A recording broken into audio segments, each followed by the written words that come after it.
Good morning, everybody, and welcome to.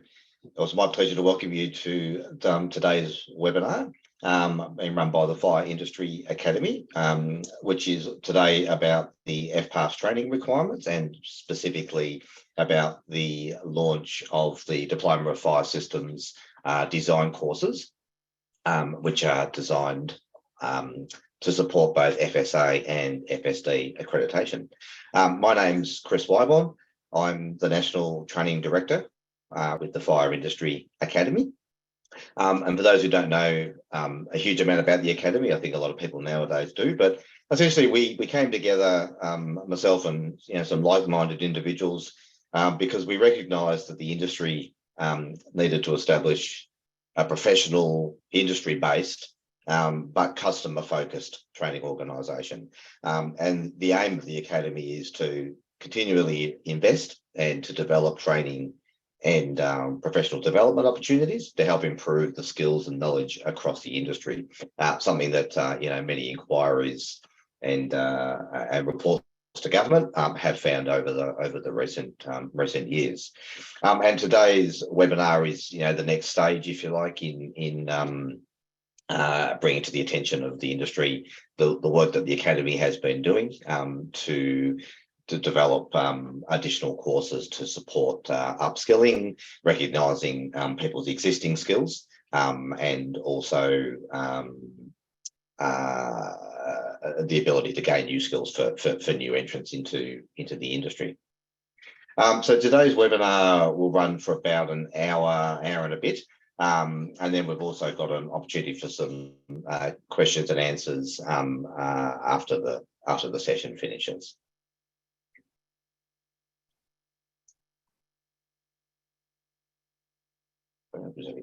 There we go. So the agenda for today, we're going to have a look at the Diploma of Fire Systems design courses, just explain a little bit more about the course options, the choices, how the structure comes together, how it relates to FSA accreditation, how it relates to FSD, and also how the two interact for those that do both design work and assessment work. We'll have a little bit of a recap on the actual accreditation requirements as well. So that's that will helpfully reinforce for people what courses they do need to do and those that they don't need to do. So the idea of today is we hope people leave the session having a much clearer understanding of exactly what courses they need to enrol in and how to go about that enrolment. And one thing that we're very keen to do is to make sure that we give as much advice, independent advice that we can in relation to the right course for you. The last thing we want to see is people enrolling in courses that they don't need to do. I think one thing that's really clear from all the discussion we have with industry is that there's a huge amount of confusion out there. The advice coming from the accrediting bodies is not necessarily very clear, sometimes a little bit misleading. And so, the aim for us is to make sure that we give you that clear understanding, clear advice. You then make the decision about what courses you need to do from that advice. We're certainly not here to sell you courses that you don't need to do. We'll also then have a look at some of those training requirements under the scheme, and then there's an opportunity for a question and answer. And sorry, there's no morning tea. That's that's a carryover from yesterday's seminar that we ran in person at the Canada Bay Club. So unfortunately, I can't send morning tea down the Zoom line to you this morning. But what I can offer is the opportunity for you to ask a question during the seminar. So the way that that works is you can use the Q&A feature on the Zoom platform. Don't use the chat feature. So there's a chat feature and there's also a Q&A feature. So just use the Q&A feature. When you ask a question, you can decide whether you want that question to be anonymous. If you like, you don't have to disclose who you are, or you can certainly put your name to the question. All questions that are asked will be visible to all participants as well.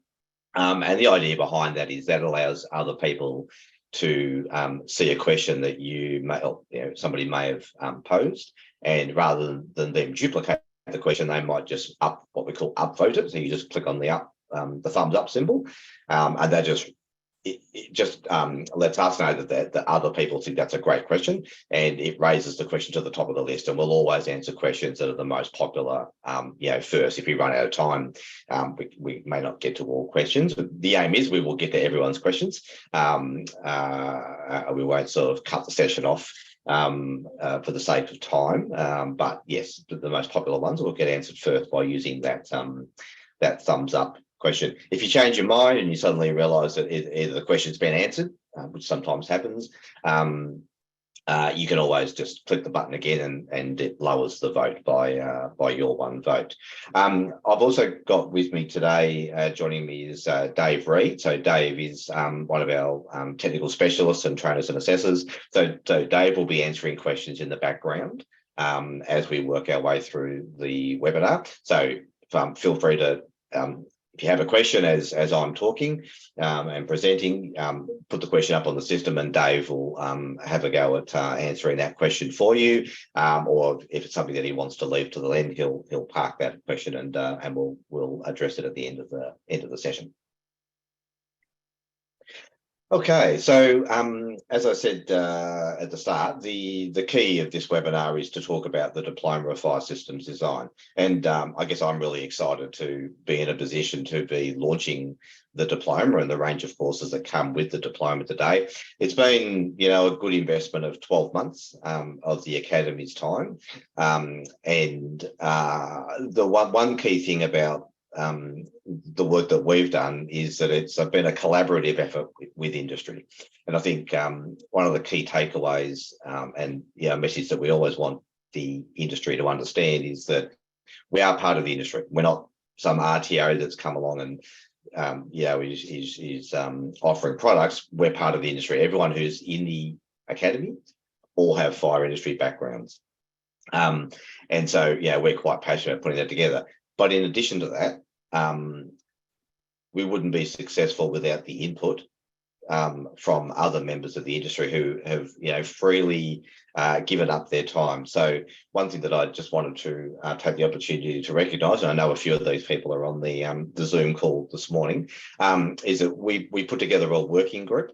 So this working group came together for about the last 6 months to help the Academy work through the, understanding what the industry's key concerns were, some interpretation, gave some product examples, but just basically helped steer the direction of the development of the diploma. And they gave up their time willingly.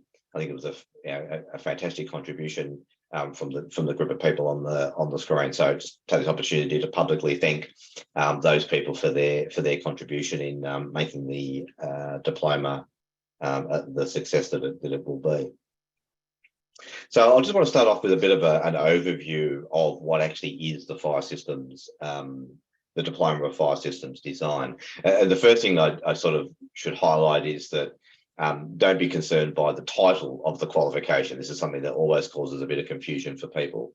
So whilst the qualification is titled Diploma of Fire Systems Design, it does have design streams to it, which is a water-based stream and a detection stream, but it also has what they call an annual certifier stream, which is the stream that's relevant for fire safety assessors. So that isn't a design stream, even though the qualification is still called a Diploma of Fire Systems Design. So in order to be granted a diploma, so to get a certificate issued for the diploma, there is a requirement to complete 12 units of competency. So this is what the qualification framework sets out and says that everyone has to complete 12 units of competency. Now, in doing that, there's some specific rules and requirements about what makes up those 12 units. So at the first level, there are 4 core units, and so these are common to all courses. So anybody who is enrolling in the full diploma, in a Diploma of Fire Systems Design, they have to complete the 4 core units. However, the thing to take away from the 4 core units, more importantly, is that if you need both fire systems design and fire safety assessment, for example, and you need to do both streams, then you don't obviously need to do the core units again.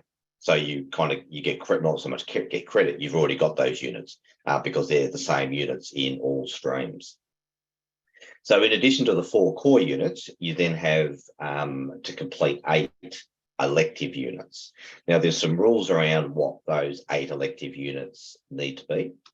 So the first of those rules is that you must select all units from one stream, one of the 3 streams.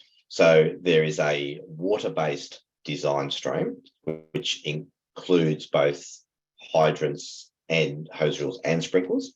And so there's 8 units of competency in that stream. So straight away, you can see that if you choose the water-based stream, there's no other units that you need to select because you've got 8 units in the elective stream and you've got the 4 core. That makes up to 12 units. If you choose to enrol in the detection design stream, there's only 5 units in that stream. So you need to complete 3 additional units to get to the 8. And if you choose the annual certifier stream, there's only 4 units in that stream, and you need to complete an additional 4 units to get to the 8 elective units. So that's one of the rules, the requirements. The second one then is you obviously have to complete additional units to reach 8, depending on whether you choose detection or annual certifier. And those additional units can come from any other stream. So they can come from, if you are doing the annual certifier stream, they can come from the detection stream or from the water stream. But that's usually a little bit problematic because they're design streams. And if you're not doing design work, they're not really well placed for you to complete them.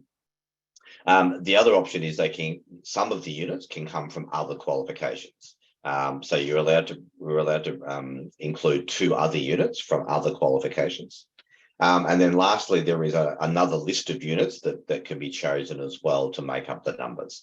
And basically, as a training organisation, our role is to create a course with the right packaging of the units that we've sort of come together that we think is the best way of presenting the diploma to the industry. So you don't have to worry about these choices.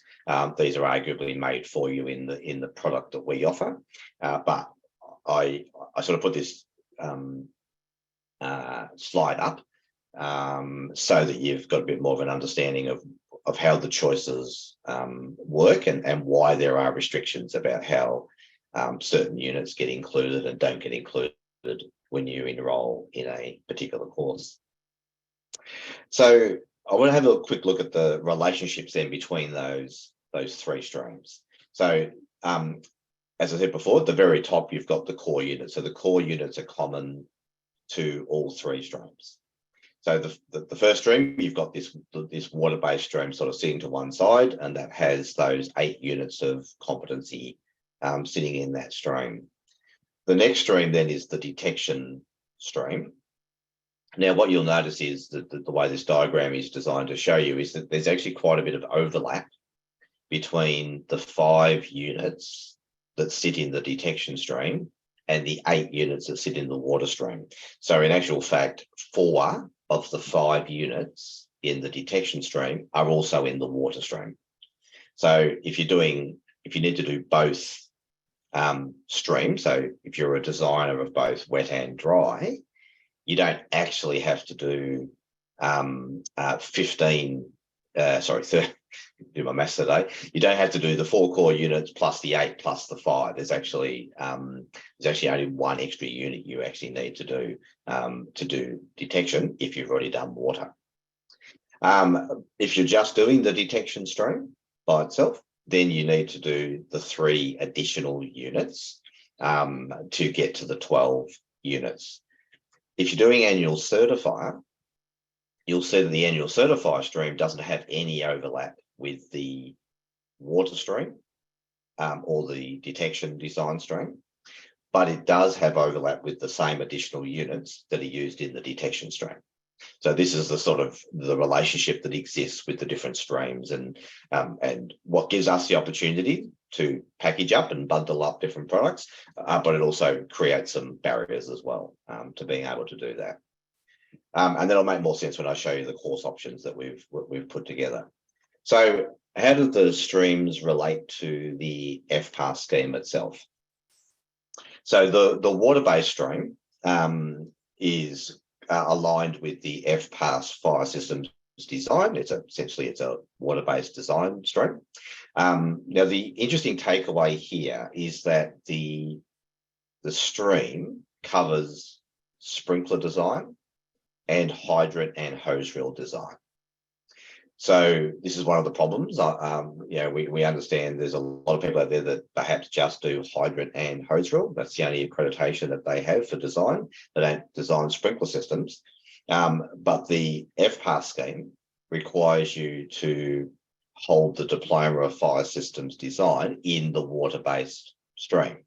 It requires you to hold the diploma. So the only way you can do the diploma is to do the water-based stream, and you must do all 8 units. So that can be a little bit problematic. So essentially means that somebody who just does hydrant and hose reels is going to have to learn how to design sprinklers. Doesn't mean you have to apply for accreditation. It gives you that opportunity, obviously, so you can do the training course and then not ever design sprinklers again after that. But it does mean you need to go through that process. And that becomes also more important when we're talking about recognition of prior learning, which we'll talk about a little bit later, because some people won't be able to meet all of the RPL requirements if they don't do, say, sprinkler design, or vice versa. Some people might just do sprinklers and don't do hydrants. With the detection stream, it's a little bit simpler. There's only one category within the fire systems design class, which is fire detection and alarm systems. And so the detection stream under the diploma covers off levels 2 and 3. And I should also mention, I'll show you a bit later, but it does also cover off level 1 as well. It's just that it's a higher requirement than what's actually required for level 1. And then the annual certifier stream is what covers the FPAS Fire Safety Assessor requirement. So completing the diploma actually gives you accreditation, or gives you eligibility, I should say, to apply for accreditation for 23 of the 36 fire safety measures. So you get quite a significant benefit by doing the diploma, because it gives you accreditation for 20, or gives you the ability to apply for 23 of the 36 measures. It's also a mandatory requirement for 7 of those 36 fire safety measures. And I did notice, and some people may have seen the email that came out from FPA recently that talked about the diploma being used as an unrestricted category. So essentially that would be all 36, and in fact, even more than all 36, so additional ones that don't even exist. So that will be interesting to see whether that change gets introduced. It's just being proposed at this stage. Personally, I think there's problems with that, because there's nothing in the diploma that covers passive fire. For example, there's nothing in the diploma that covers portable fire extinguishers. There's nothing in the diploma that covers emergency planning. So making that change technically, I think, undermines the scheme a little bit, because it's great to have a nice title to a diploma, but you need to make sure the diploma gives the skills and knowledge to someone who's then assessing those particular fire safety measures. So that's just something to be mindful of in the future. So if we have a look at the core unit, so remember I said back earlier on there were 4 core units. So the core units are essentially designed to give almost underpinning skill and underpinning knowledge that sets you up to do any of the other 3 streams. So one of the units that's covered is a work health and safety unit. So it's required because most qualifications will include some form of work health and safety in them. So it's a fairly default requirement to have a work health and safety unit in it. So anyone who's done a work health and safety unit and can demonstrate that they apply themselves in a safe environment when they're either doing inspections, going onto construction sites, whatever the requirement might be, should be able to go through that work health and safety unit through an RPL process relatively easily. The other area that's covered by the core units is what we refer to as underpinning knowledge. And this covers things such as human behaviour in fire. So how do humans respond when there's a fire in a building? It covers things such as fire behaviour and fire characteristics. So how does a fire grow? What are some of the extinguishing opportunities? How does compartmentation work? All that kind of stuff. A lot of the science sitting behind fire behaviour. It also covers material characteristics and building structure. So how do buildings come together? How do they perform in a fire, etc. It covers off things like hydraulic and fluid mechanics, so the theory behind hydraulics, and also electrical and electronics theory. So these are all underpinning skills and underpinning knowledge that actually makes it then easier for someone to apply essentially almost first principles, if you like, to the work that they do. The next main area covered by the core units is legislation, codes, and standards. So there's quite a bit of information in the course about building codes and about building acts and regulations.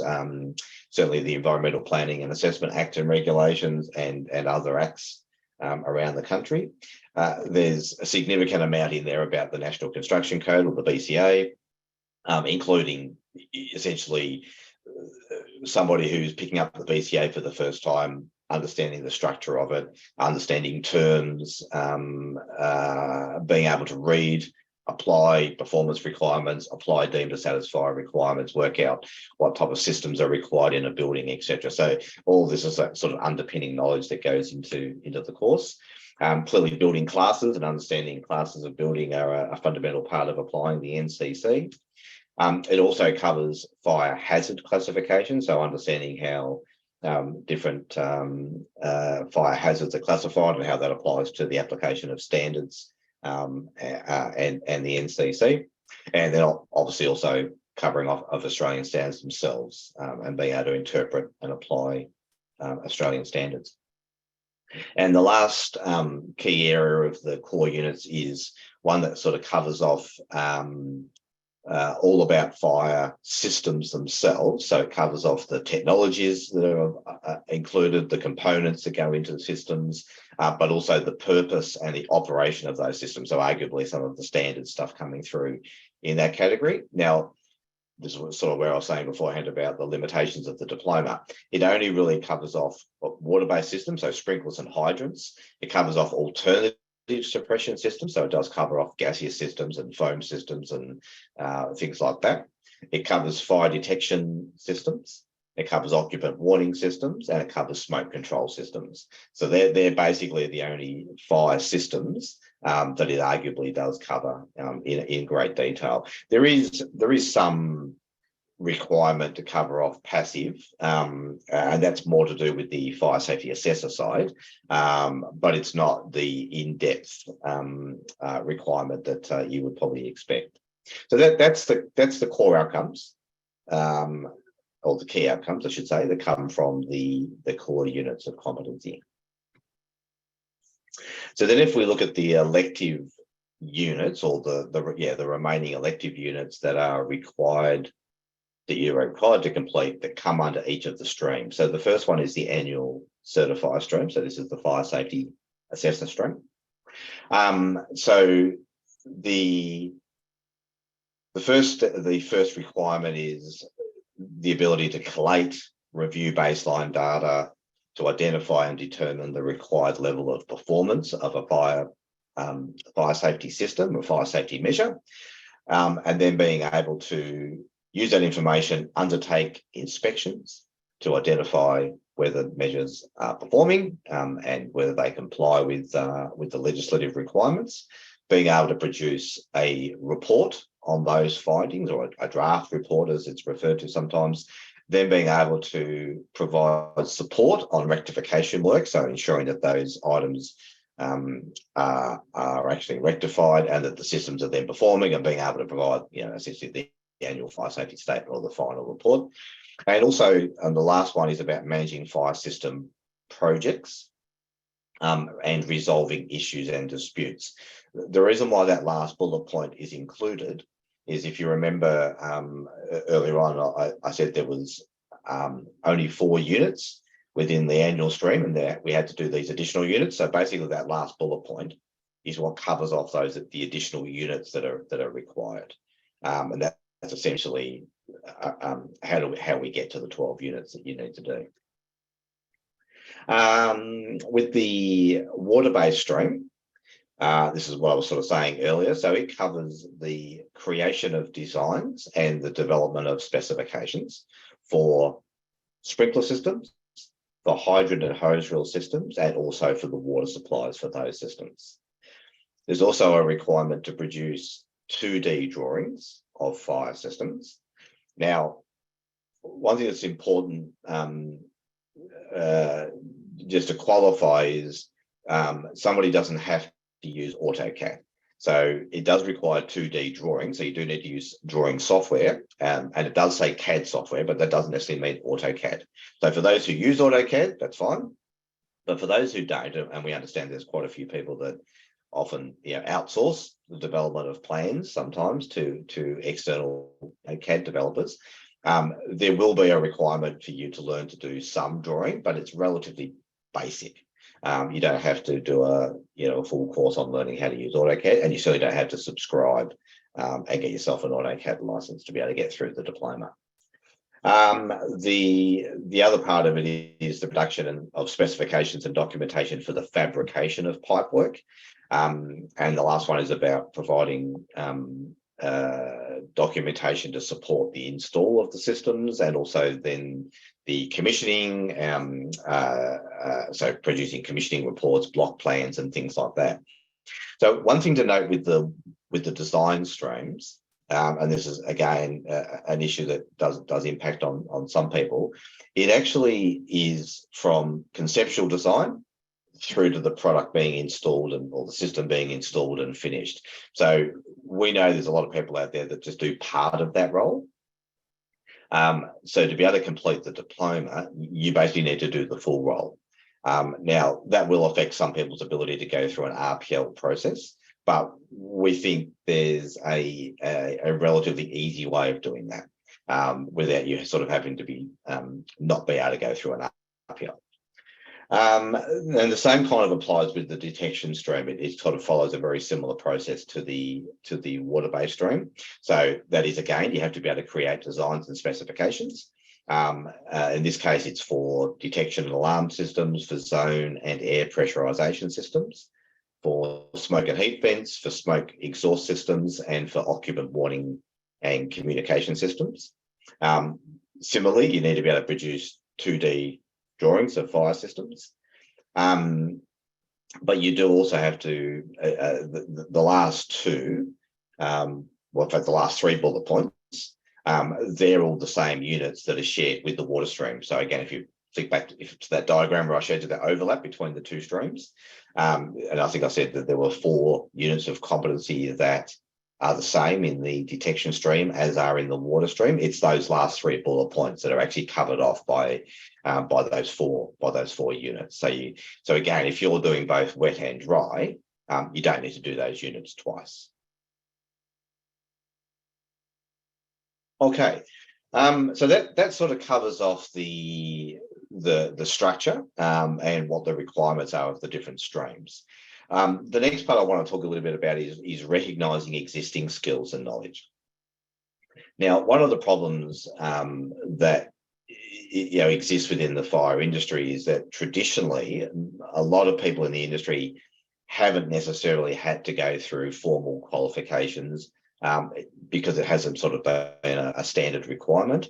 Certainly there hasn't been any government funding for qualifications. And so there's a lot of people out there that have either got supporting qualifications, sometimes they've got older qualifications, some have got formal quals, but a lot of people have got just on-the-job learning and training. It could be informal training, etc., short courses.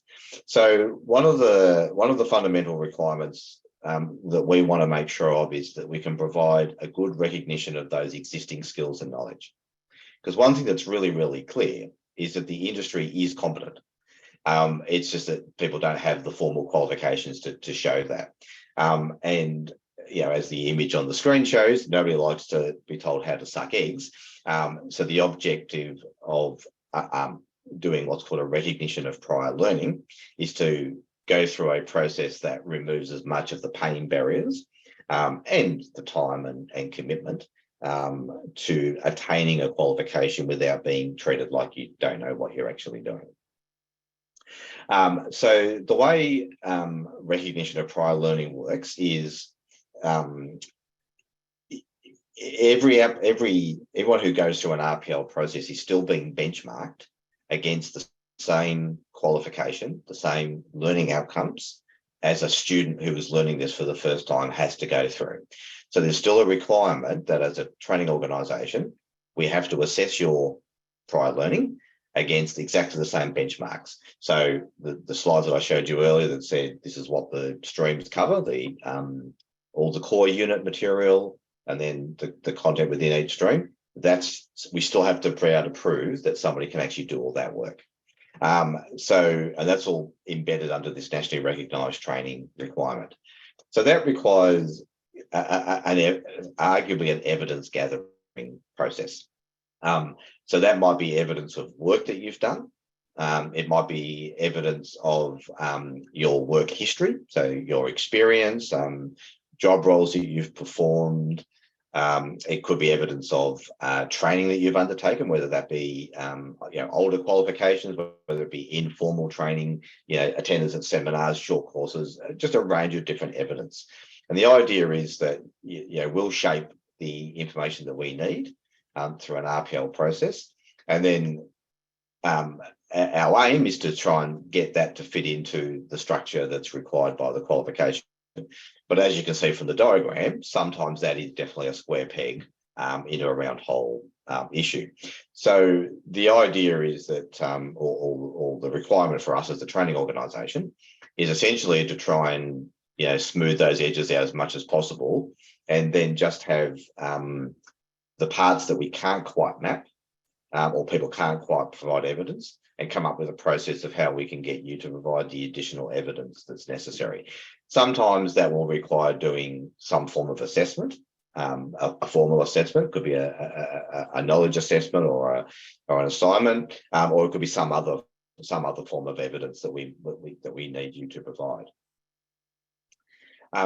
One of the key things about recognition of prior learning, and we've invested quite a bit of time with the diploma about making sure that we have a really good RPL pathway available.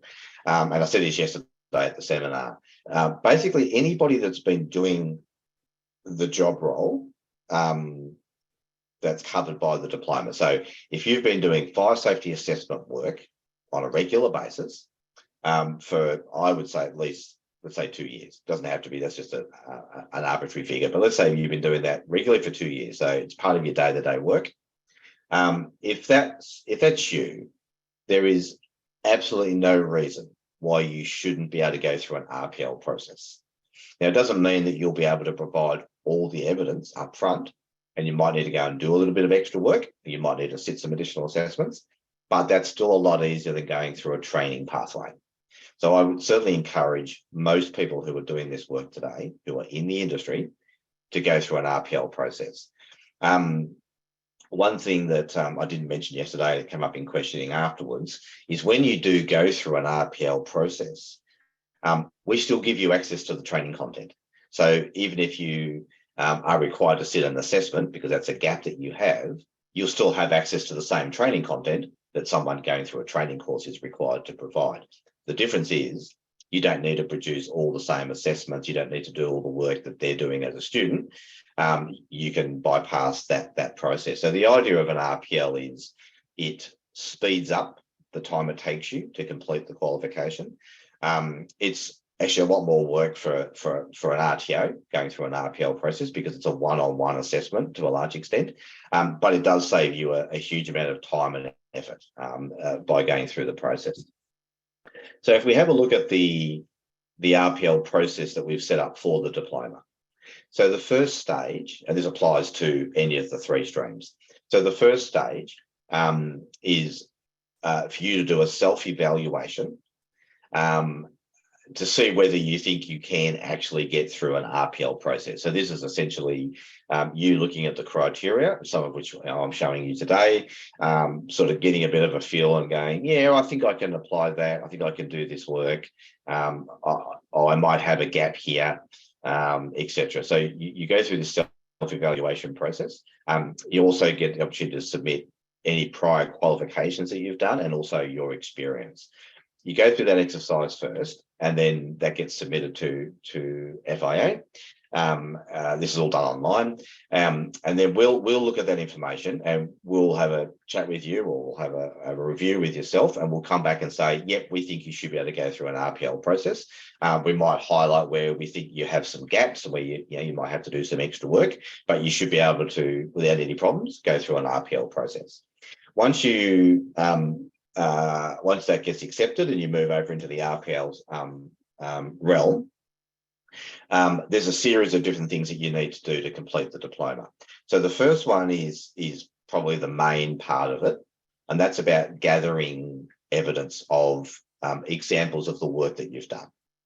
And we refer to that as a portfolio of evidence. So if you're going through a design stream, that's going to be evidence of you doing design work. And keep in mind, the diploma covers that range from conceptual design through to installation and commissioning. So the evidence that you need to provide covers all of those areas. However, if you don't have one of those areas, and so let's use fabrication of pipe work for a sprinkler system. I know there'll be plenty of people out there that will say, I stop at that process. I hand that over to a fabricator. They do all that work. I don't get involved. So for someone who's in that kind of boat, for you to go through an RPL process, it actually just means that you will need to learn, if you need to learn it, or you will need to do it, you will need to produce fabrication documentation and fabrication sheets. Now, that can either be for a job that you've previously done, or it could be for a new job that you're about to do, or it could just be a made-up job. It doesn't actually have to be a job that you're actually building. It doesn't have to be a role, or a real building. It doesn't even have to be one that's accepted. So you could go back to a previous design that you've done, or several of them, and go and just produce fabrication sheets, even though no one's ever going to use them or see them. The idea is you're just going through the exercise of showing that you can meet that requirement, even though it's not part of your job role. The diploma needs to have evidence that you can actually complete that for us to sign off those units. So that's the portfolio of evidence. The same would go for fire safety assessment. So that would be and I'll go through this in a second, a collation of reports and so forth. The second part of the RPL process is what's called a competency conversation, which is essentially a Zoom style telephone interview, where we'll basically go through your portfolio, ask you some questions about projects that you've submitted, just have a general conversation about some issues that you may have come across with those projects, ask you some questions about them. The idea is it's a way of teasing out that you do have that underlying depth of knowledge, and also obviously it validates the work that you've actually done through the portfolio that you've submitted. Part of the role of an RPL is obviously we have to validate that the assessment on the information you're providing is your own work. So in addition to the competency conversation and the portfolio, you will have to complete some knowledge assessments. And one of the best ways of explaining the reason why you need to do knowledge assessments is if you think back to the diagram that I showed you earlier with the core units and all that underpinning knowledge. So one of the requirements is obviously we have to make sure that you've demonstrated knowledge, say, for example, of human behaviour in fire. That was one of the requirements. So if you're doing FSA work and your portfolio of evidence is a whole range of different inspection reports, there's nothing in that information that actually demonstrates that you have knowledge of human behaviour in fire. So the only way that can be teased out is by actually giving you some sort of a knowledge assessment. And that's an example where for you to do that knowledge assessment, you'll actually also be given some training. So if you have a gap in your knowledge, you just do the training bit first, work your way through the training material, then go and sit the assessment. So that's where the RPL process kind of has a bit of an overlap between relying on stuff that you've done, but also testing through a knowledge process. And knowledge assessments might be assignments as well as just, short answer or multiple choice type questions. So it could be a range of different forms of assessment. The next one is what we call gap assessments. This is sort of what I was alluding to earlier when I said that you might be able to give us a portfolio of evidence, but you might not have all of the evidence that's required, simply because you just don't do that. So for those parts that you don't yet have the evidence for, you'll need to do some form of a gap assessment. And so if you don't have the ability to go and do the work, then we'll just give you an assignment to do or something like that. So there's a couple of different ways of filling those gaps.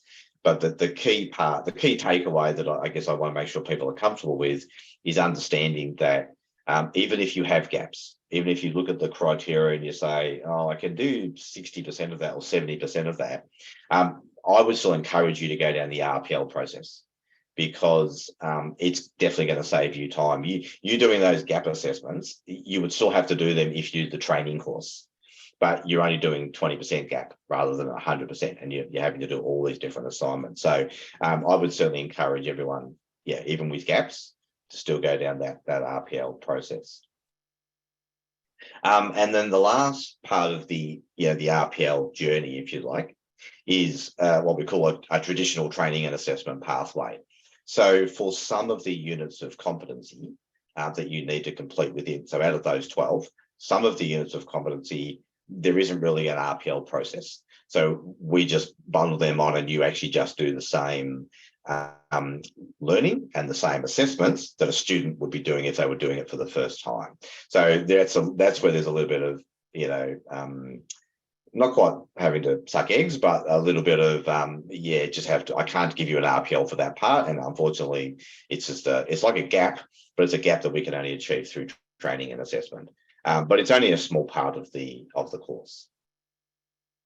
So if you go through the self-evaluation process, and you find that you probably aren't going to be able to make it in terms of going through an RPL process, then that's where we'll form the view that, between the two of us, it's not ideal for you, and it's going to be too hard, and you're just going to get yourself into a bit of a muddle. You're better off just enrolling in the traditional learning and assessment process. So the way this works is when you go to enroll, what you will see, and I'll show you this a bit later, you'll see that there is a training pathway and an RPL pathway for every diploma course that we've got available.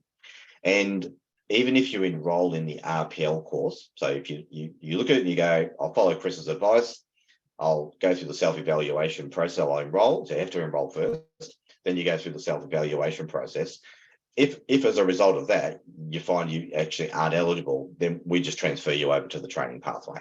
So there's no harm in you applying through enrolling and going through the RPL process first up, because that's the idea of that first stage, is to go through that assessment process and see whether whether it's appropriate for you to go through an RPL. The other thing that I just thought of that I didn't mention before was when we talk about the portfolio of evidence, even though the term is recognition of prior learning, your portfolio of evidence doesn't actually have to be based solely on stuff that you've previously done. So it could be on stuff that you're about to do, or stuff that you can do in the future.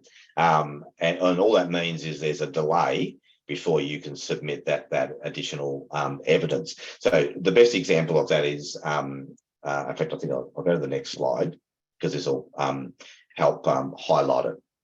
So this slide is the annual certifier stream.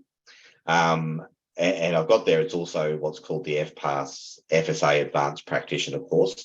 The reason why I put both up is that the short course, the second one there, the FPAS FSA Advanced Practitioner course, that's actually a short course that just covers off the 4 units of competency that are in the annual certifier stream. So it's not the full diploma. But it is the course that everybody who already holds a diploma that wants FSA, that needs to do it for the 36 measures or any of those measures, that's the course that you need to do. So if you don't have a diploma, you need to do the full diploma. But if you do hold a diploma, you only need to do the advanced practitioner course.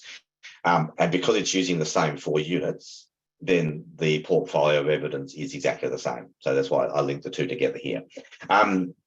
So the RPL requirements, so this is the portfolio. So there are other things that I showed you before, but the portfolio of evidence, you have to be able to demonstrate evidence of assessing buildings of various ages.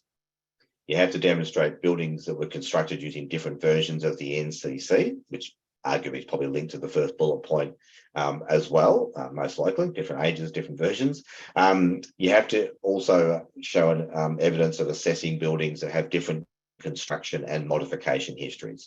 So this will only be like one project, but it'll have to be one project where there's been some level of modification, some level of alteration since the building was originally constructed. And obviously the connotations that come with assessing a building that has a mixture of different performance requirements. And then in addition to those ones, there's some specific building types that you need to demonstrate having done an assessment of, and that is a commercial building, a factory, a residential nursing home, and a high-rise building. Now, with those last 4,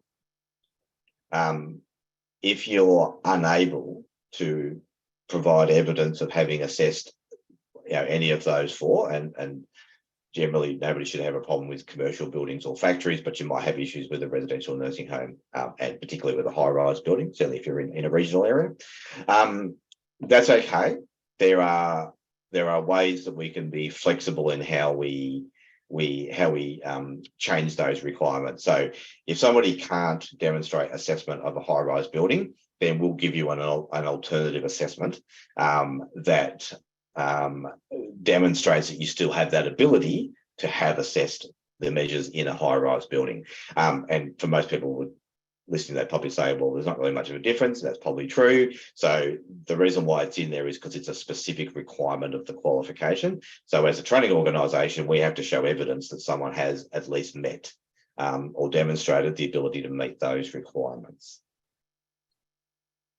And what I was saying beforehand is, so if you were missing one of those items, so say, for example, you didn't have a residential nursing home, there could be an alternative you could use, but if you knew that you had an ability to do an inspection of a nursing home coming up, then that's where you would go off and do that inspection, do the report, and then submit that as evidence to tick off that last project, for example. So this portfolio doesn't have to be based on work that you've done prior to enrolling. The other example could be, like I was explaining beforehand, with the fabrication sheets. So your portfolio of evidence for the design side might be for, sprinkler design projects that you've done 2 years ago, 3 years ago, but you didn't do the fabrication sheets, or you may not have done the block plans. So you're actually going to go and do some work after you've enrolled, but it's for stuff that you've previously designed, but it's actually new work. And that's fine as well. You can submit that as evidence too. Then within that portfolio, so with the annual assessor, there's actually 7 projects that you need to submit. And for each of those projects, the evidence that you need to be able to provide, the first one is you have to demonstrate that you've obtained and evaluated baseline data. And that is arguably providing that baseline data to us. So you need to be able to upload evidence of obtaining it and how you've evaluated the baseline data and worked out what the performance requirements are. You have to show some evidence that you've communicated with the client, you've coordinated the inspection. That can just be an email and some other correspondence. It's nothing overly over the top. You then have to provide evidence that you have done an assessment of the performance of fire safety measures. So you have to show how you've gone through that process of identifying whether the measure is performing, what criteria you assessed it against, hence the baseline data, what information you use to form that judgment. You then need to put that into a report, and that report needs to demonstrate that you've compared the baseline data with the inspection outcomes, you've identified any non-conformance issues, and you've detailed the actions required to rectify the issues. So, one example might be that that kind of information isn't necessarily in a nice, simple to submit report for a job that you've previously done. Doesn't mean you can't do it, just means that you haven't been required to write that level of a report, perhaps. So an example might be you might have to go back through your archives, pull out all that information and actually make a report up and then submit that report. So it's still an RPL. You're still relying on your previous knowledge, your previous experience. You just don't necessarily have the report that details all those 3 bullet points on the list there. And you just need to edit it, add to it, modify it, recreate it, whatever is required. And then the last one is about determining that those rectification works have been undertaken, and then the issuing of a final report or a final document that confirms the systems are now performing. With the water-based stream, the RPL requirements here are for the design of fire sprinkler systems and a fire hydrant and hose reel system. And in this instance, it has to be for a commercial building, for a factory, again, residential nursing home gets called out, a medium-rise building and a high-rise building. So same principle applies. If you can't provide any of those particular types of buildings, then we can come up with some alternatives. And again, all we have to be able to demonstrate is that you have the skill and the knowledge to be able to apply your learning to a high-rise building, even though you haven't necessarily done one. And there's a particular way we go about that through an assignment or some sort of a simulation exercise to be able to do that. The other thing to take note of is that whilst it talks about the design of sprinklers and hydrants, they can be for different buildings. So you don't have to provide evidence of having done the sprinklers and the hydrants for the same building. It could be the sprinklers for one commercial building and the hydrants for a different commercial building. The same with the factory. It could be a factory and you might have done both the sprinklers and the hydrants, and that's fine. Or it could be 2 different factories. So some people might submit 5 projects, some might have to produce 10. That's quite fine. You can do that through that process. You can't split hydrants and hose reels though. So you have to have demonstrated design of hydrants and hose reels together and sprinkler systems together. And then for each project, this is where I was sort of talking earlier about the from cradle to grave, if you like. So you need to provide evidence for each project. And in doing that, you need to provide a project plan and a methodology for the design tasks. So that's arguably, all the stuff that needs to have that you need to do as part of the design from that start to finish, and just show that in a project plan and a methodology. You have to be able to do the actual design for the sprinkler system. It's probably a bit of a given. Detailed design for the hydrant and hose reel, and also the detailed design for water supply systems.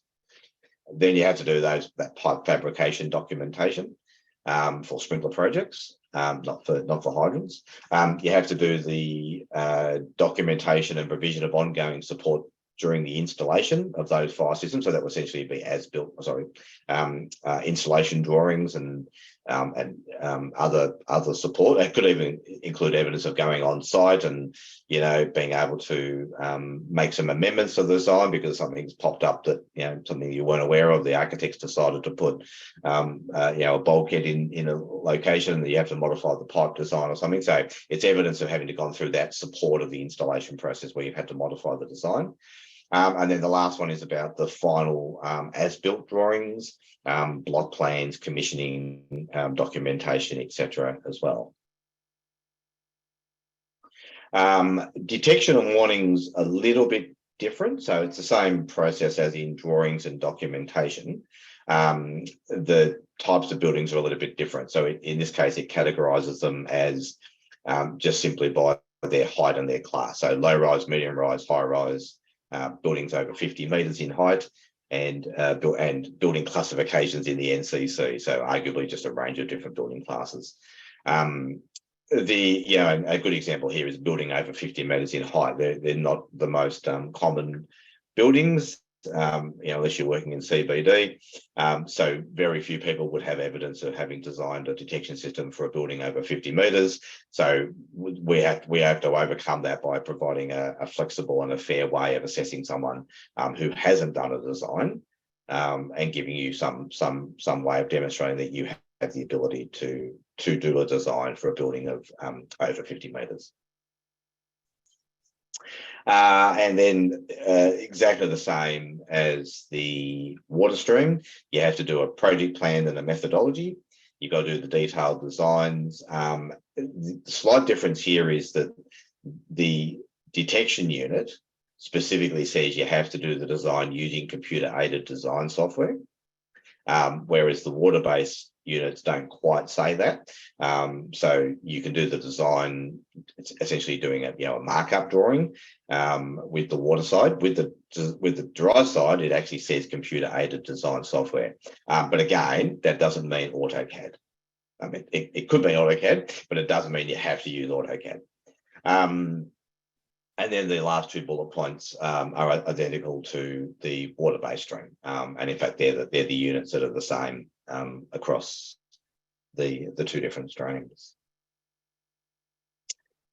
So that hopefully gives you a good understanding of the different courses and the different options. So this slide is now essentially showing you what those courses are, what their titles are, the fees for them, and when they're going to commence.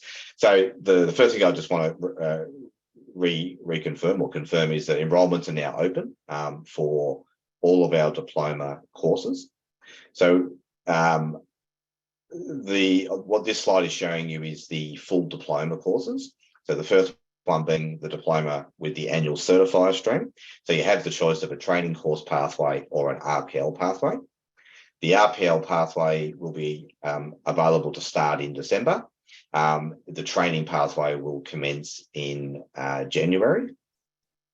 For the water-based system stream, the RPL will start in January, training in February, the same with the detection and warning stream.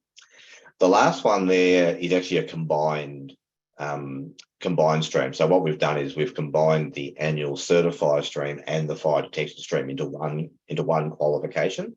The reason why we've done that is it actually only adds up to 13 units. So we can give you a diploma, plus you get this one extra unit. But what that actually does is it gives you essentially both. It makes you compliant with both streams, and therefore you could apply for accreditation as both a designer of dry systems and fire safety assessment of them as well. We do have so the prices that you are showing you there are our standard prices, and yes, they are expensive. It's a real shame there's no government funding for qualifications, and so essentially it's the industry is unfortunately being forced to pay full fee. It's a real shame that there's not government funding for work that's licensed. My personal view is it should be, but it's a struggle getting governments to fund training in this area. But they're the standard pricing. So we do have a bit of a special offer running until the end of December. So essentially we're giving 10% off all of our fire systems design related courses. So for all those courses, it's at least $1,000 saving, being 10%. Off those prices. So you need to enrol before the end of December. You may not start till February, that's fine. You just need to enrol before December. Also, we offer the ability for you to pay in instalments as well. So you only have to pay $1,000 up front. And then you pay the remaining amount off in monthly instalments. Depending on the amount of the course, that will vary between $750 a month, $1,000 a month, maybe $1,500 a month. It basically gets paid off over around like a 6 to 9 month period. The other courses that we have available, so the top one, that's the one that I mentioned earlier, the FPAS FSA Advanced Practitioner course. So just to reconfirm, that's the course that covers just the 4 units. from the annual certifier stream. And I should clarify that. Whilst it just covers the 4 units, it still covers a fair amount of the core units simply because of the way the structure of the qualification is. But that's the course that anyone who already holds a diploma may need to do, depending on their accreditation requirements. The other 4 courses, you'll notice in the title, it all has the word add-on. So these 4 courses, you can only enrol in these 4 courses if you've completed a diploma of fire systems design, or you've currently enrolled in one of the qualifications that I showed you on the previous slide. And the reason behind that is that these are little short, well, I can't call them short courses because they're not, you can't enroll in them by themselves, but they're essentially add-on courses that will give you the additional units you need to achieve another stream. So if you look at the first one is about designing water-based systems for people that have completed the detection stream, so hence detection designers. The second one is about designing detection systems for water-based designers. So the idea here is you can do one of 2 things. You could either enroll in, say, for example, you might today say, I want to do the water-based stream, so I enroll in the water-based stream. And then you complete that, or even halfway through it, you say, actually, I wouldn't mind in doing the detection stream as well. You don't have to enroll again in the detection stream diploma. You just do the add-on course. And that eliminates the overlap and the duplication with the units. And then there's choices there also for fire safety assessors. So if you're done the fire safety or the annual certifier stream, and you want to then go on and do some design work or learn to be a designer, you can add on these courses. And they can be added on at any time. They can be added on in 3 months, 6 months, 6 years. It doesn't really matter when you add them on, as long as you've completed or currently enrolled in a diploma qualification. And the commencement dates are similar. The add-on courses are just a little bit later than the main qualifications. All right, so now that we've sort of explained the courses, the options, the prices, and so forth, I just want to sort of do a bit of a recap on the FPAS scheme so that people have a better understanding of exactly what course they need to do. As I said, our aim here is that people leave knowing what they need to enrol in or where to get the help to be able to do that. So just a bit of a recap on the FPAS journey. I think most people are sort of familiar with this now. I've showed these slides in quite a few of my presentations in the past. So the FPAS journey was originally a transitional journey. So people had to apply, had to demonstrate they had a minimum level of experience, had to complete an exam, and they went through a transitional accreditation process. But there's always a requirement that you had to then transition to a qualified accreditation. And to do that, you either need to essentially do some training and assessing or get some recognition through an RPL process. In reality, it's a combination of both to be able to get qualified. And that process has a 4-year transition period. So the way that the scheme is written, it basically says that anybody that held accreditation in any part of a particular class prior to 1 July 2020, those people had 4 years from 1 July 2020 to get qualified. And so that's the 30th of June 2024. But there was also, once the scheme got acknowledged by the government, there was also a 1-year period where people could still apply through the transitional accreditation. And for those people, they have 4 years from the time they were first granted accreditation. So some people might have arguably right up until the end of June 2025 to transition. That information, I know FPA, I think, have provided out to practitioners. So you should have a date on that information of when you need to transition over to the qualified pathway. One thing to keep in mind is the time it will take to get through the training. So, we're already more than halfway through that 4-year transition period for the early adopters. If you're going through an RPL process, even for a qualification, could you get through it in 6 months? Yes, you possibly could.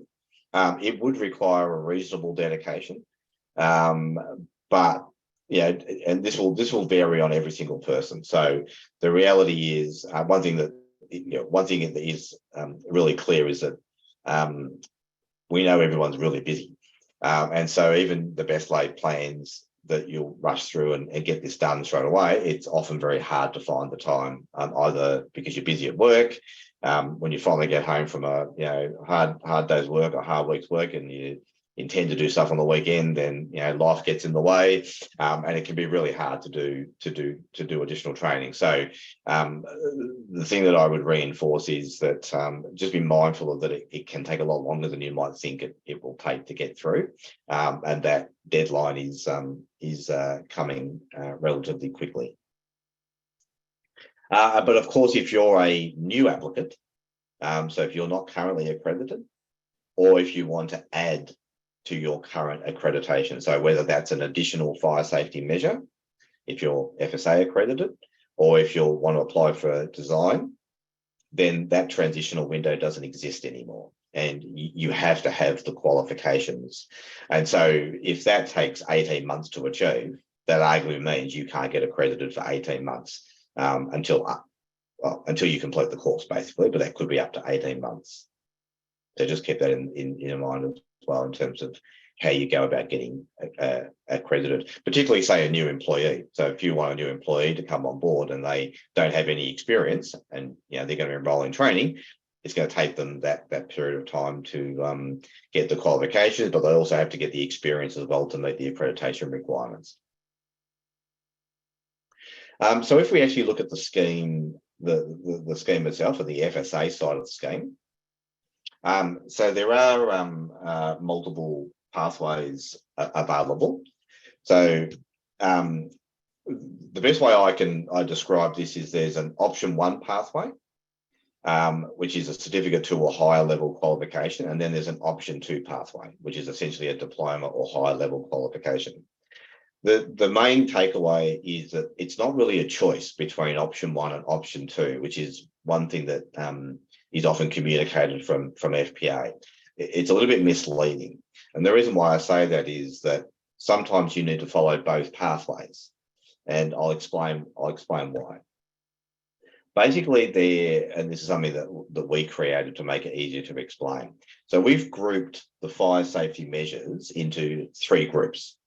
So the first group is where option 1 pathway, which is the certificate 2 pathway, is the only choice. So if you want to get accredited in any of those measures, you do need to follow that certificate 2 pathway. But it's not really a certificate 2 pathway, because if you are doing a diploma, then that covers the requirements of the certificate 2 pathway. So it shouldn't really be referred to as a certificate 2 pathway, because you don't need to have a certificate 2. You just have to have a certificate 2 or higher, which obviously includes a diploma. So it all depends on whether you need to do a diploma as to how this sort of plays out. And the way that you know whether you need to do a diploma or not is whether you need to be accredited in any of the Group 2 fire safety measures. So the Group 2 fire safety measures is where the diploma pathway, again, is the only choice. So it's a mandatory requirement to go down that pathway. And then the last group is where there actually is a choice. And depending on which particular pathway you must go down, it will dictate whether you stay in that pathway or whether you need to do both pathways. So what are those measures? So the Group 1 measures, these are the ones where option 1 is the only pathway. So in other words, what that means is what I was sort of saying earlier, is that if you enroll and do the Diploma of Fire Systems Design and do the annual certifier stream, then it doesn't cover these 13 fire safety measures. And so you have to go back and follow the Certificate 2 pathway, the option 1 pathway, for these 13 measures. Now, they're largely the passive measures, as well as emergency planning and portable fire extinguishers. And that's why I was saying earlier that the diploma doesn't really cover this content, and that's the reason why the scheme was set up, so you had to do these additional training that's covered by this pathway. The option 2 pathway, so these are the measures that automatically trigger the need to do the diploma. So it's the level 2 for detection, suppression and fire dampers. And it's also any of the mechanical air handling or mechanical smoke control fire safety measures as well. And then these are the group 3 measures where you have the option of doing either following option 1 or option 2. And there's 16 different fire safety measures that come from that. So if you're looking at the requirements, so under the option 1 pathway, there's 3 things that you need to demonstrate.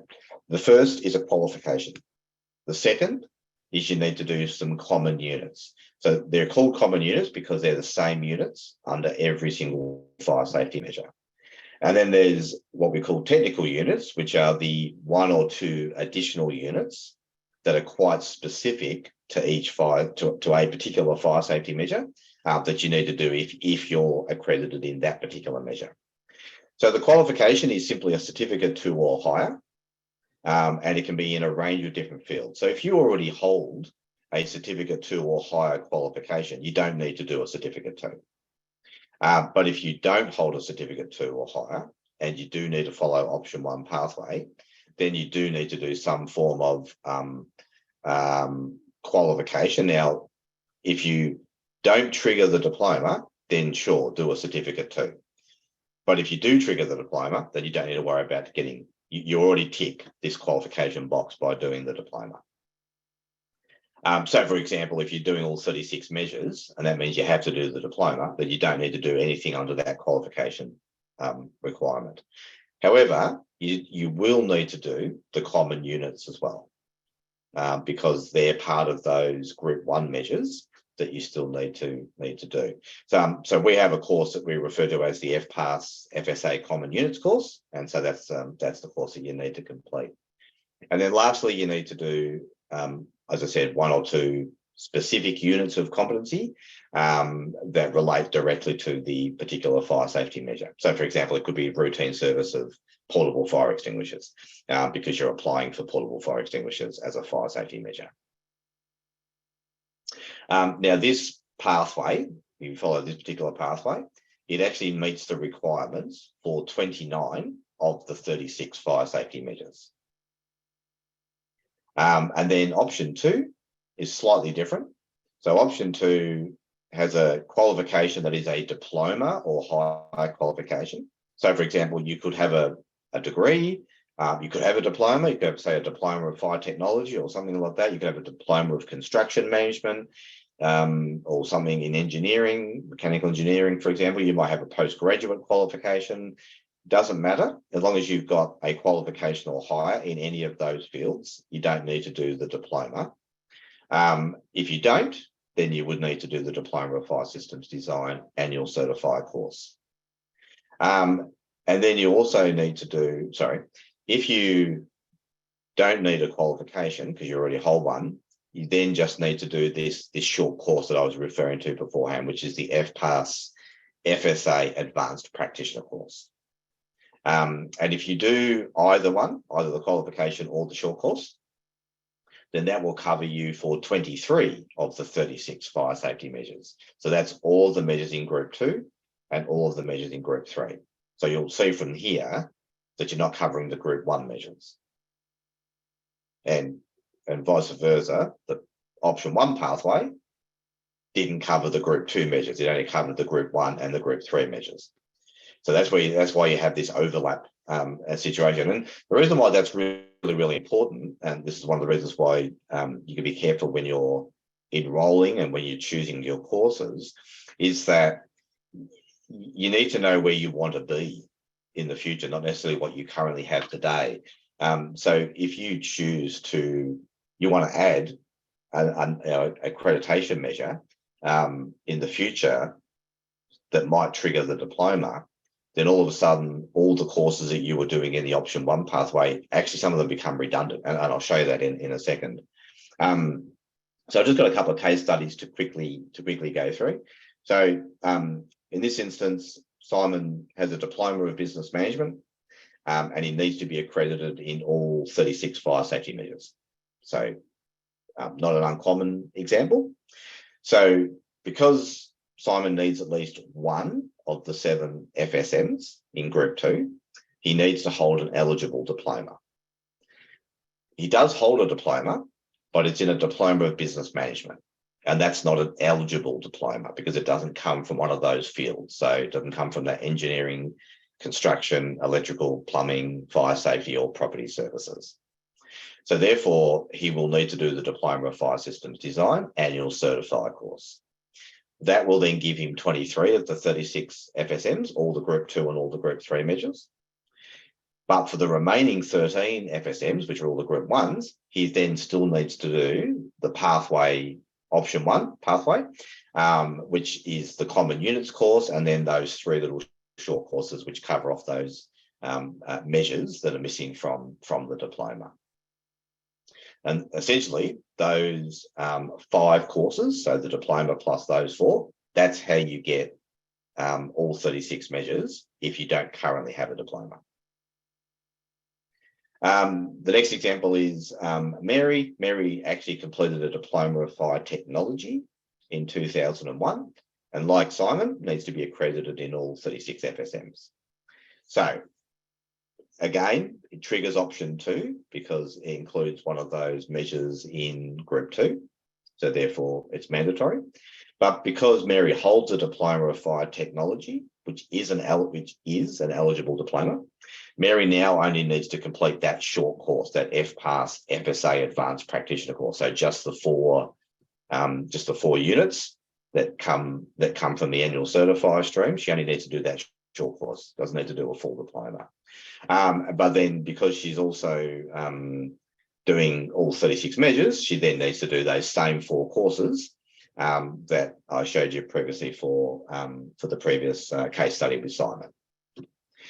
Now, what if Mary only wants 34 of the FSMs? So, for example, say she realises she doesn't really need to assess emergency planning or portable extinguishers.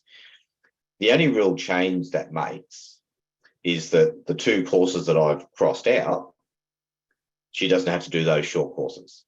So she still needs to do the Advanced Practitioner course, still needs to do the Common Units course, but only needs to do the passive course. She doesn't need to do the Extinguishers and Blankets course or the Emergency Planning course, because those 2 courses were only required for the 2 FSMs that Mary doesn't need. And that's where that sort of flexibility comes in terms of if you don't need that measure, you don't need to do that course. This is where it gets a little bit more tricky. So in this example, I'm using a guy called Gary. Gary has 15 years in the industry, but has no formal qualifications. He only needs to be accredited in 10 FSMs, which are a combination of Group 1 and 3. So because Gary doesn't hold any formal qualifications, he does need to complete a Certificate 2. That's the minimum requirement. He could do a diploma, but that would be probably over the top and cost a lot more money. So it would be probably not a great idea. He will also need to complete the 4 units that are common. That's a Common Units course. Now, to make it a little bit easier, in this case, for Gary and for people similar to Gary, we've actually bundled some of our courses together in what we call our FSA Qualified Accreditation courses. So this is a bit like, I call it our version of our McDonald's Happy Meal, if you like. So we've kind of bundled the Cert 2 together, the Common Units together, and the Technical Units together into one course. So it just makes it a lot easier to say, yep, I just want to do that course. It will cover me for all of these fire safety measures. Now, it'll only cover you for some, so you still might need to do some additional smaller courses, but it's just a way of trying to demystify and make it a little less confusing. So the FSMs, these are the FSMs that Gary's required to do. These are the 10 that we came up with. And if you have a look on the right-hand side, they're the courses that Gary would need to complete. And the colour coding, so the FSMs on the left-hand side, the green items, they line up with the green course on the right-hand side. So that qualified accreditation course, which is that bundled course, it would actually cover him for Division 7, emergency lighting, exit signs, fire hose rules, and portable fire extinguishers. But it wouldn't give him the other measures that he also needs. So he needs to do the other short courses on the right-hand side to address those other measures. So that's where you sort of get this mixture. Even though it's a bundled course, it still doesn't cover off all of the required fire safety measures. As a variation, what if Gary held a certificate through 3 in construction? So earlier we said he didn't have any formal qualifications. In this instance, he does. So that changes it quite a bit now, because now he doesn't have to do a certificate 2. So he's no longer doing that bundled course. He just now needs to do the common units course, but he now does need to do a few different short courses. So the total amount of training is less. It looks more because there's more short courses on there, but he doesn't need to do a certificate 2 qualification. So that makes his journey a little bit easier than what it was if he didn't have a qualifying qualification. But to throw another twist on that, Gary's been accredited in those 10 measures and then suddenly finds out that he actually should have fire hydrants level 2. So he had level 1, now he suddenly realises that he's doing some work that is actually level 2 work. So he needs to attain that qualification, that measure. Now, because that's an option 2 measure, that triggers the diploma. So what that actually does is it completely changes the journey, and it completely changes the courses that Gary needs to complete. So it's now no longer a case of Gary just doing what we listed before plus the diploma. The diploma actually knocks out a lot of those courses. This is why I was sort of saying earlier that you kind of really need to want to know where you want to head. So what are you currently accredited in? What do you want to keep? What do you want to add in the future? Because that really dictates the courses that you need to do, not just based on what you're currently accredited in.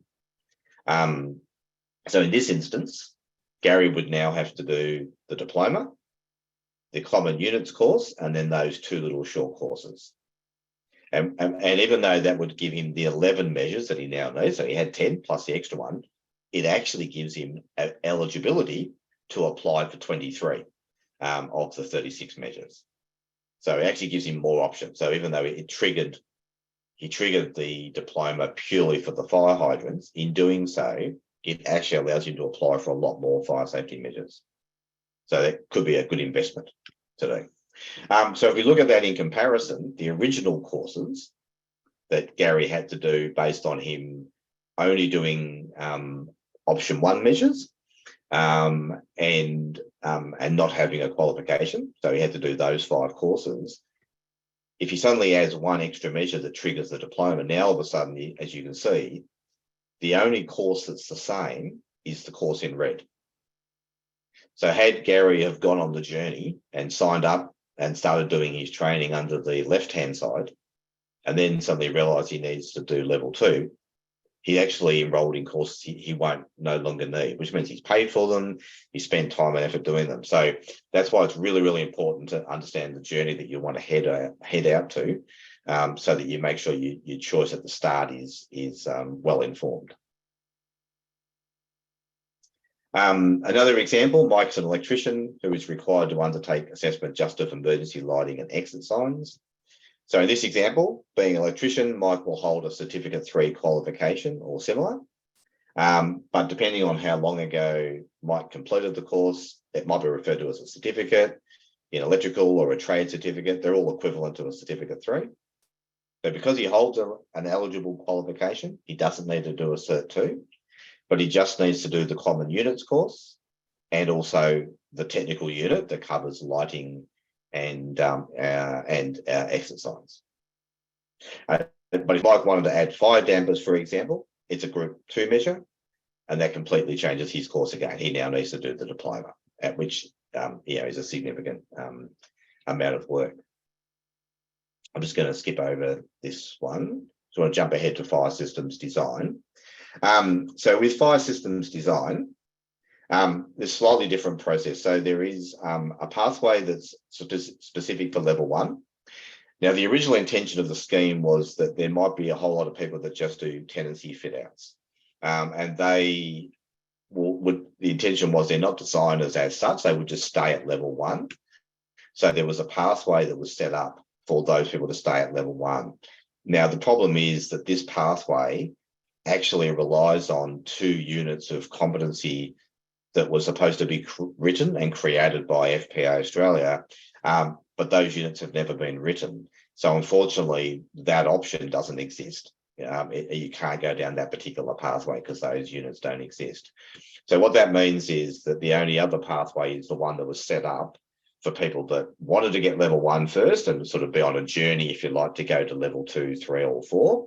So that was really set up for people that were eventually going to be full designers, but it gave them the ability to start off doing tenancy work initially, and then progress, learn a bit more, and progress up the ladder. So this option requires you to do 4 units from the diploma. 3 of them are the same for all 3 categories. So sprinklers, hydrants, and hose reels. Sorry, sprinklers, hydrants, hose reels, and detection. And then there's 1 specific unit that's relevant to those. Now, the problem with this pathway, to be honest, is that you may as well do the diploma. Because there's so much of the core units still are required, or the content from the core units is still required to do these 4 units, that you're pretty well progressing to the diploma anyway. So that really means that the real requirement is the level 2, 3, and 4, and most people will need to follow this. So if you don't have a recognised qualification, so what that simply means is you don't have an engineering degree or a hydraulic design qualification for water-based stuff, then you do need to complete the Diploma of Fire Systems Design. And you need to do that in the stream that's relevant, so whether that's the water-based stream or the detection stream. And again, remember, you can't just do hydrants and hose reels. You have to do both. If you're an engineer and are registered with Engineers Australia, or you hold an engineering degree from an Australian university, then you're not, under the scheme, you're not required to do the full diploma. You actually need to do 7 to 9 units from the diploma. But as a training organisation, it's not really possible for us to offer those 7 or 9 units in isolation, because each unit doesn't really work in isolation. And so you may as well just do the diploma. And then, yes, you'll get some RPL recognition because you've got an engineering degree, but we think it's easier just to go ahead and do the diploma, and that'll be much clearer. And the same for the hydraulic consultant. So while there's a pathway for hydraulic consultants, it's probably easier just to use recognition of prior learning. You'll also get some recognition of what's called current competency, because there will be some units in that qualification you just get credit transfer for. So that reduces the amount of work involved as well. But again, it's easier just to go through an RPL process and do the diploma. So to give you an example of that in a case study, so Jackie has a degree in mechanical engineering, wants to become accredited in design of fire sprinkler systems. So Jackie must first work out which level of accreditation she needs. There's 4 levels. So she works out that she's level 3, which means she needs to complete 9 units of competency from the diploma. But as I said, because it's easier just to do the full diploma, she's better off just enrolling in the full diploma, and then doing an RPL process to reduce the amount of work. The next case study, David's a highly experienced designer of fire detection and alarm system, but doesn't hold an engineering degree or any formal qualifications. So he works out that he's level 3. So in this instance, quite simply, he needs to complete the Diploma of Fire Systems Design. But again, because he's got all that experience, an RPL process is ideal for completing that particular course. I'll just skip over this one because I'm just conscious of time. And so the last thing I just wanted to cover off was the training courses. So all of these courses are now available there's information available online on our website. I'm just going to flip over to our website. So if you just go to the fia.edu.au website, if you go to the courses tab, and then you'll see you've got the choice of routine service courses, fire safety assessment, or fire systems design. If we go to fire safety assessment, you click on that, you'll see that you've got these tabs: qualifications, short courses. So these are the qualification courses. So these are the bundled courses that I referred to before, the ones that include the Cert 2, but the bundles. And if you scroll down, you'll find the diploma courses. So this is the Diploma of Fire Systems Design Annual Certifier stream. And this is the training course pathway and the recognition of prior learning pathway. This one's the combined annual certifier and detection. And again, you'll see training course pathway, RPL pathway. If I go down to fire systems design, you'll see the same thing. Qualifications, here's the water-based stream, training course pathway, water-based stream, RPL pathway. Same with detection, etc. If you just go back up to short courses, click on short courses, you'll see this is the new course here, the FPAS FSA Advanced Practitioner course. This is the one that has the 4 units from the annual certifier stream. So there's a training course pathway and an RPL pathway, as well as the common units course. That's this one here. And then these are the little short courses that you might need to do depending on the additional measures that you hold. With the fire systems design, these are the add-on courses that I was referring to. So these are the 4 different add-on courses that you can choose as well. So with all of the courses, I'll just go back to qualifications, go down to annual certifier, I'll go to RPL. We will send our people access to this PowerPoint presentation as well. But if you go onto our website, all of our courses, you'll find all of the information that you need to know about the course. So it'll explain the course, it'll explain about what special requirements there are needed to take the course. It'll talk about what is RPL. It'll talk about whether you're eligible for RPL. So this is just recapping arguably what I've covered in the webinar today. It'll explain what the portfolio of evidence requirements are. It'll explain whether can I enrol if I don't have all the available evidence, etc. So everything that we've covered off today is sort of detailed on the course webpage for every course that we do. You can also download a brochure. So if you want the same information in a brochure format, you can click on download brochure. And if you want to enrol, you just click on the enrol now button. It'll just ask you which pathway you want to choose. So if you want to do the RPL pathway, you can either enroll online or you can actually click on here and it'll take you to a page where you can download a PDF of a fillable online application form. So you can email that back to info@FIA if you want to enroll, or you can just click on that and do an online enrollment. So all of our courses are available for enrollment now, and all the information you need for each course is there. But if you need further assistance or help, just send us an email or give us a call, and we'll happily talk you through talk through the course options that are available to you. The other thing that we do have available is the training plan service. So if you choose to, and this was more available, designed probably a year ago when people were a bit more confused about the requirements, we still offer it. It's entirely optional. But if you just want to know what courses you do, then by all means, just give us a ring and have a chat. But if you want a formal report where we give you a detailed analysis of your current skills, your knowledge, what courses you need to do, give you some options, then you can do a training plan service. Most people just need the basic plan. I normally encourage people just to probably go with the basic plan if you want one. There is a fee obviously for that, but you do get $100 off if you then enroll. So arguably the basic plan ends up costing you $175, and you get a fairly detailed report on what you need to do. It's not essential. It's just something that we offer to try and help demystify and stop people from having to bang their heads against the wall. And just finally, as I said beforehand, we do have the 10% off of all of our design courses. So that covers any of the courses that we've released today.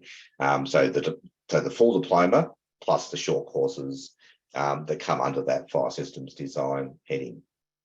Now, I realise I have gone over time, so I really apologise, but I see we've still got quite a few 100 people on the webinar, so hopefully Dave's been able to answer a fair number of the questions. Like I said, we've only got 5 left to do. So, Dave, did you want to come online and maybe just talk us through the questions? Yeah, mate. Yeah, look, okay, so there was lots of questions just around mechanical, like the ones that I haven't really been able to respond to around the mechanical requirements. So making the assumption that these people are fire safety assessors and possibly designers, you might just want to touch on that a little about, sort of how the mechanical fire safety measures are being directed. Yeah, okay. So look, we had a similar conversation yesterday. Mechanical's a little bit of a tricky one. So whilst the diploma does cover the smoke hazard management side of the mechanical, which is essentially the main reason for them being listed as fire safety measures in the first place, because they're actually controlling fire and smoke requirements. So that's the reason why the diploma is the qualification that's called out for fire safety assessment. But in doing the annual certifier stream, there is a requirement, and this actually applies for anyone who only does a limited set of work. The courses are always going to require you to do a little bit more than just the narrow field that you might work in. And that's not our choice. That's the requirement of the qualification, unfortunately. So it does become a little bit problematic in that somebody might have to go into a building and assess more than just the work that they do every day. So does that mean you can't do an RPL?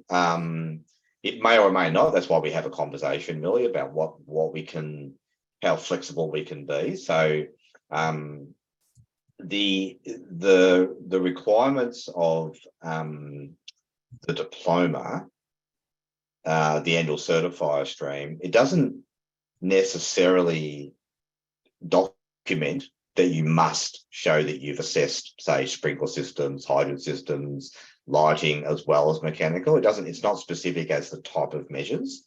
It talks about the types of buildings, but not necessarily the types of measures. So someone that's just doing mechanical can still meet the assessment criteria. Having said that, though, the course will still include a whole lot of stuff about sprinkler systems and hydrant systems as well. So, but that's not, I don't think that's a barrier to you doing the course. Should there be other courses? I think that's really a question for the accrediting body, for FPA to come up. I know they're talking about a Certificate 2 pathway for mechanical. So that might come up in the future as well. The difficult part is that the time's ticking. So if you don't take advantage of the diploma now, you might run out of time. But that's a personal decision you'll have to decide on. All right, another question that seems to be gaining a bit of momentum too is how the course will be administered. Is there face-to-face learning? How will the course fit in, to people's work life and that sort of thing? Yeah, great. I should have picked up on that yesterday. At the seminar, we had the same questions asked afterwards. So with the annual certifier courses, but particularly the RPL, but even the training course, that will arguably be fully online. So that one will be self-paced, fully online, and you can work your way through that. And obviously, you'll have access to trainers and assessors to guide you and support you, but it's self-paced. With the design courses, if you're doing the RPL, that's again all self-paced. But if you're doing it through a training course pathway, there will be some workshops, some online workshops and some face-to-face workshops, but there'll only be like 3 or 4 of them throughout the year. So the majority of the course will still be done through online content and self-paced to an extent, but with these optional workshops, kind of more like a masterclass kind of idea. So we'll be bringing in some guest speakers and they'll sort of be teaching you the stuff that we can't always teach in a class. So that'll be that real lived experience kind of stuff. So we've got some really great ambassadors that are going to come along and, share their 30 odd years of experience. And we think people will benefit quite significantly from that exposure, but that will be kind of an addition to being able to do the normal training through the course itself. Yeah. Okay. And just I guess this isn't really a question, but it's certainly the one that got the most likes or thumbs up to, but it's about people who've been in the industry for 20 plus years or whatever, and that the fire industry is enforcing like these training requirements on us.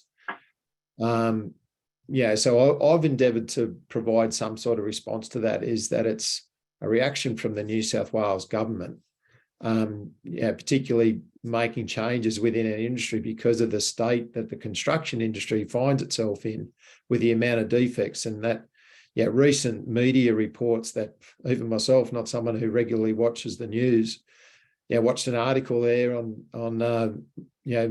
Channel 9 News or Channel 7 News at 6 p.m. or whatever about the quantity of defects. And they mentioned fire safety systems in there. And so the New South Wales government has had to actually legislate some training in the industry because of the and look, in my opinion, just the quantity or the quality of what's being done out there. So I just think we need to encourage those people with the 30 plus years, like, while we've all got various qualifications and we've done various things over the years. And I'm one of those people too. I've been in the fire industry for 20 plus years. I am one of those people, that's gone to the trouble of doing a diploma of fire systems design in the past. And, fallen into that boat where, you let things go by the way as far as training goes because you run out of time. So, just like I say, I had a lot of those questions come through or whatever, and they've ended up either slightly answered or dismissed. But FIA wholeheartedly agree that training has just come upon us. And I put there a lot of responses about, will there be an extension of time? And what's your input there, Chris? Well, okay, so we really can't answer questions that relate to the accrediting body because that's really a question that I have to direct to FPA. So it's I can have an opinion and a view, but I don't think it's something that I probably want to share. It'd be inappropriate for me to share. So all we can base it on is what we know so far and what's been communicated to the industry from the accrediting body and from government. The issue of the time extension, the other thing I would say to that is that on the design side, so not necessarily the assessment side, but on the design side, you do have to remember that there is other regulation that the government's introduced under the Design and Building Practitioners Regulation that actually has a similar time frame for designers Class 2 work. And that aligns up with the FPAS requirement. So I'd be surprised if government extended the FPAS scheme because they'd have to amend their own regulations as well, and that's much harder for government to do. FSA maybe it's a slightly different scenario, perhaps. In terms of, I suppose that image that I put up beforehand in terms of no one likes to, have to learn how to suck eggs, and that's very true. I think it's our role in this, I suppose, is to try and make the achievement of the qualifications as painless as we can. And we'll always try and do that to reduce the amount of time, reduce the amount of work, but we can't eliminate it. It is a requirement. And I guess the thing that I would also add to that, and I think most, Dave, you're probably in the same boat and others probably are too, that sometimes you actually just don't know what you don't know. And you might have this huge amount of experience, but actually sitting in a class or going online and, doing some exercises and applying yourself, you'd be surprised what you do actually learn.